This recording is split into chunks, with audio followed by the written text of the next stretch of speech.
મહેસાણા જિલ્લાના વિસનગર ખાતે પ્રાકૃતિક કૃષિ પરિસંવાદનું આયોજન કરવામાં આવ્યું હતું।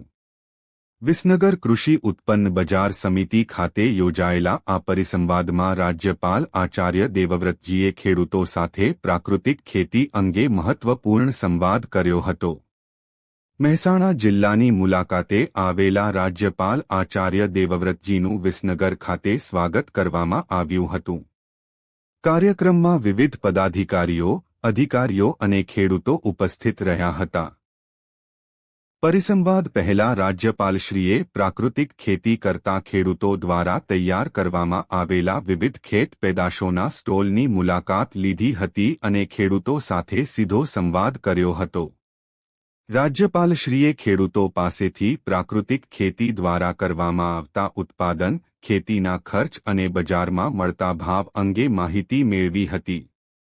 પ્રાકૃતિક ખેતીનો વ્યાપ વધે, ખેડૂતોનો ખેતી ખર્ચ ઘટે અને જમીનની ફળદ્રુપતા જળવાઈ રહે તેવા વિવિધ મુદ્દાઓ પર કાર્યક્રમમાં ચર્ચા કરવામાં આવી હતી। પરિસંવાદને સંબોધતા રાજ્યપાલ આચાર્ય દેવવ્રતજીએ રાસાયણિક ખેતીના વધતા ઉપયોગ અંગે ચિંતા વ્યક્ત કરી હતી। તેમણે જણાવ્યું હતું કે રાસાયણિક ખાતરો અને જંતુનાશકોના વધુ પડતા ઉપયોગથી આપણી જમીનની ફળદ્રુપતા સતત ઘટી રહી છે। જમીનમાં રહેલા સૂક્ષ્મ જીવાણુઓ અને અળસિયાનો નાશ થઈ રહ્યો છે। સાથે જ પર્યાવરણ પર પણ તેની ગંભીર અસર પડી રહી છે। જમીન અને પાણીનું સંરક્ષણ નહીં કરવામાં આવે તો આવનારી પેઢીઓ માટે મોટું સંકટ ઊભું થઈ શકે છે। રાજ્યપાલશ્રીએ જણાવ્યું હતું કે જમીનની ફળદ્રુપતા પુનઃપ્રાપ્ત કરવા માટે પ્રાકૃતિક ખેતી ઉત્તમ વિકલ્પ છે। યોગ્ય પદ્ધતિથી પ્રાકૃતિક ખેતી કરવામાં આવે તો પ્રથમ વર્ષથી જ સારું ઉત્પાદન મેળવી શકાય છે અને ત્યારબાદ ઉત્પાદનમાં વધારો થઈ શકે છે। પોતાના અનુભવનો ઉલ્લેખ કરતા રાજ્યપાલશ્રીએ જણાવ્યું હતું કે રાસાયણિક ખેતીની સરખામણીએ પ્રાકૃતિક ખેતીમાં ખેતીનો ખર્ચ ઘણો ઓછો થાય છે।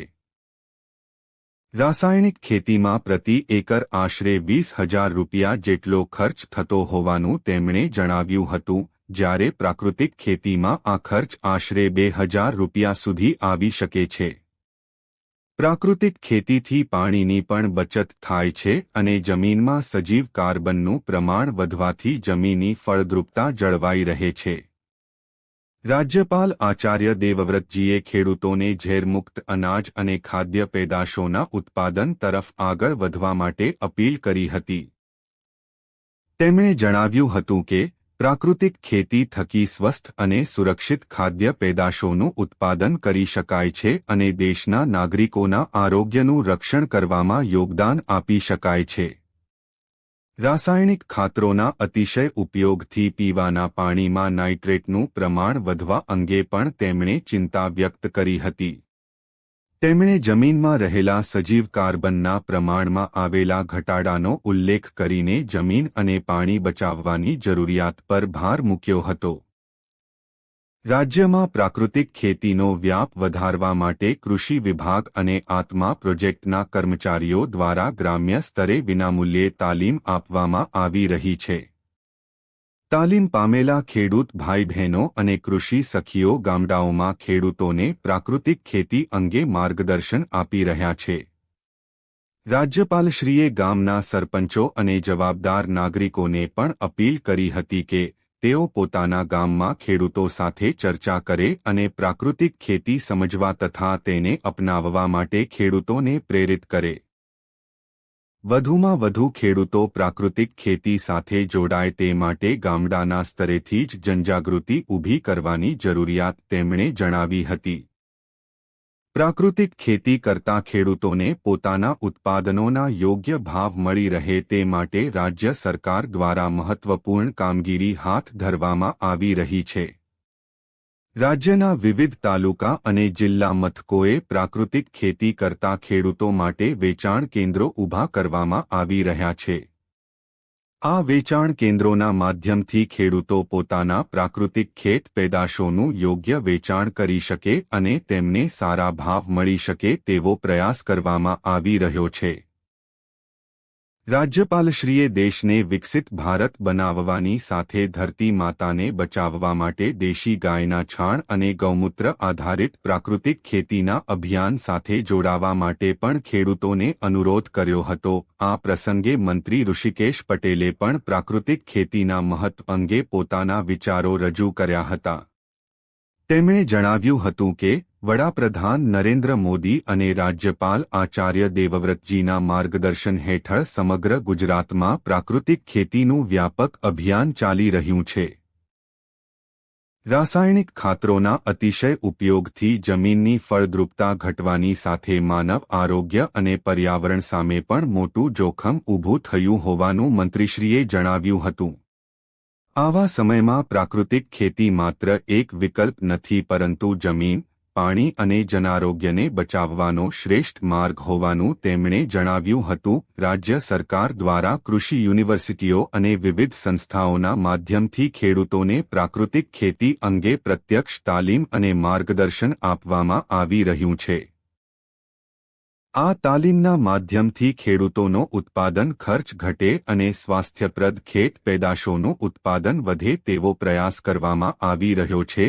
મંત્રી ઋષિકેશ પટેલે યુવા વર્ગ અને ખેડૂતોને પ્રાકૃતિક ખેતી તેમજ પશુપાલન અપનાવવા માટે પણ અપીલ કરી હતી। તેમણે જણાવ્યું હતું કે ખેડૂતો પાસે 5 કે 10 વીઘા જેટલી જમીન હોય તો તેમાંથી થોડા વિસ્તારમાં પણ પ્રાકૃતિક ખેતીની શરૂઆત કરી શકાય છે। દેશ અને રાજ્યના યુવાનો ટેકનોલોજીની સાથે કૃષિ ક્ષેત્રે પણ સ્વાવલંબી બને તે સમયની માંગ છે। દેશી ગાય આધારિત ખેતીથી જમીનમાં જરૂરી સૂક્ષ્મ પોષક તત્વો વધે છે અને પર્યાવરણનું પણ જતન થાય છે। રાજ્યપાલ આચાર્ય દેવવ્રતજીના પ્રેરણાદાયી માર્ગદર્શન હેઠળ ગુજરાત પ્રાકૃતિક ખેતીના ક્ષેત્રે દેશભરમાં અગ્રેસર બને તે દિશામાં કામગીરી કરવામાં આવી રહી છે। પ્રાકૃતિક ખેતીના વ્યાપથી ખેડૂતોની આર્થિક સ્થિતિ મજબૂત બને, ખેતીનો ખર્ચ ઘટે અને ખેડૂતોને સારા ભાવ મળી રહે તે માટે સરકાર દ્વારા વિવિધ પ્રયાસો કરવામાં આવી રહ્યા છે। વિસનગર ખાતે યોજાયેલા આ પ્રાકૃતિક કૃષિ પરિસંવાદમાં લોકસભા સાંસદ હરિભાઈ પટેલ, ઇન્ચાર્જ જિલ્લા કલેક્ટર શાલિની દુહાન, જિલ્લા પોલીસ અધિક્ષક હિમાંશુ સોલંકી, કૃષિ ઉત્પન્ન બજાર સમિતિના અધ્યક્ષ જયંતિભાઈ પટેલ સહિતના પદાધિકારીઓ અને અધિકારીઓ ઉપસ્થિત રહ્યા હતા। આ ઉપરાંત ખેતીવાડી વિભાગના અમલીકરણ અધિકારીઓ, પ્રાકૃતિક ખેતીના માસ્ટર ટ્રેનર, ખેડૂતો, કૃષિ સખી બહેનો અને મોટી સંખ્યામાં ખેડૂતો પણ કાર્યક્રમમાં જોડાયા હતા। મહેસાણા જિલ્લાના વધુમાં વધુ ખેડૂતો પ્રાકૃતિક ખેતી અપનાવે અને ગામડાઓમાં પ્રાકૃતિક ખેતીનું આંદોલન વધુ મજબૂત બને તે માટે રાજ્યપાલશ્રી અને મંત્રીશ્રીએ ખેડૂતોને પ્રેરણા આપી હતી।